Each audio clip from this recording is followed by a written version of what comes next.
evening, my name is Egsc, and this is my presentation about the speech to convince, and this is my audience.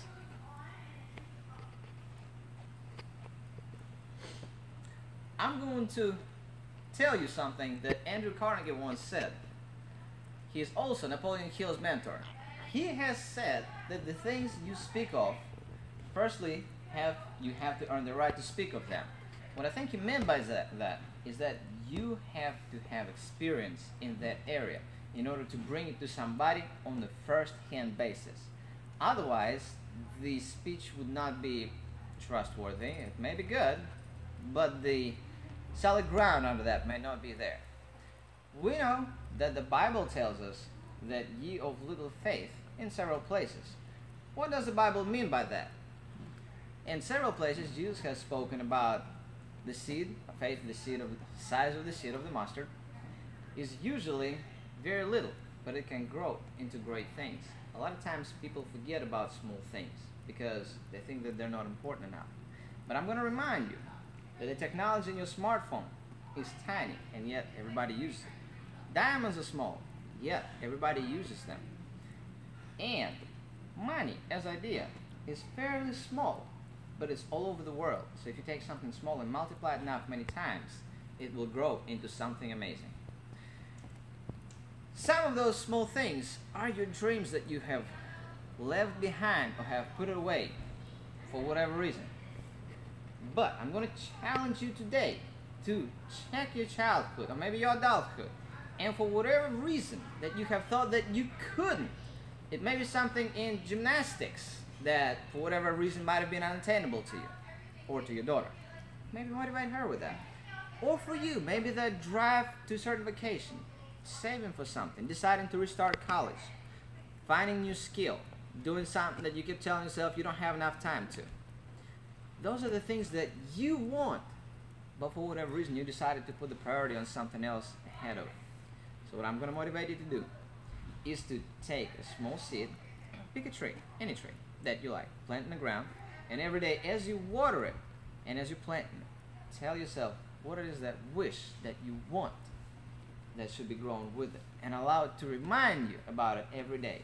Y'all have heard about visual boards plenty of times, and they say that which you believe, chances are, will materialize in your life. Some of you heard about the term mental equivalent. You heard about you will see it when you believe it. Book called The Secret talks about something called an law of attraction, saying that the things that you can believe in and see in your head, they already exist, but you allow for them to enter into your world. So I'm going to challenge you to realize the things that you had in your childhood, they've been there for a very long time, and they have been growing, and they might be ripe enough to and be ready to come out. So anytime that you're going to be coming out past the tree, you're going to be remembering as it's growing that that's your dream, whatever it may be, and I believe that you will be able to accomplish it. So if it was a dream to save your money, start adding a little bit by a little bit. It may not be money, but it may be a trip to the Federal Savings Museum. It may be you starting to recount your money every day instead of just one time, 10 times, and thinking that it could have been, instead of one stack, it could have been 10 of those stacks. Instead of $1,000, it can be $10,000. So recount your $10,000 by, that'll take you a minute, that's right. But you will be able to do it.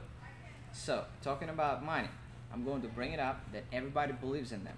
At one point in time, it was simply paper. Well, at first point in time, people were exchanging things, believing that they had certain value. Then money became more and more important because people put more and more faith in it. United States went through several different things. Alexander Hamilton actually pretty much single-handedly established our monetary system. Well, re-established it after the war with England. He kind of had to. He sold a lot of our money to the euro as notes, so we had money that were coming from the money from the notes and the money that we already had. So he basically doubled our monetary system, and he established something called BUS, B-U-S, but it's all a whole nother story. But the point is that you believe in money and use it every day. But if you really think about it, it's got from paper to plastic card. Pretty soon it might be simply in a fingerprint. It might be literally no more than simply an idea that exists only in computers and identify with you through your DNA or something else. So if you believe that much in money, wouldn't your dream be worth believing in? Whatever it may be. I don't know what your dream is, but you do. Make it happen. And this is going to be it for tonight.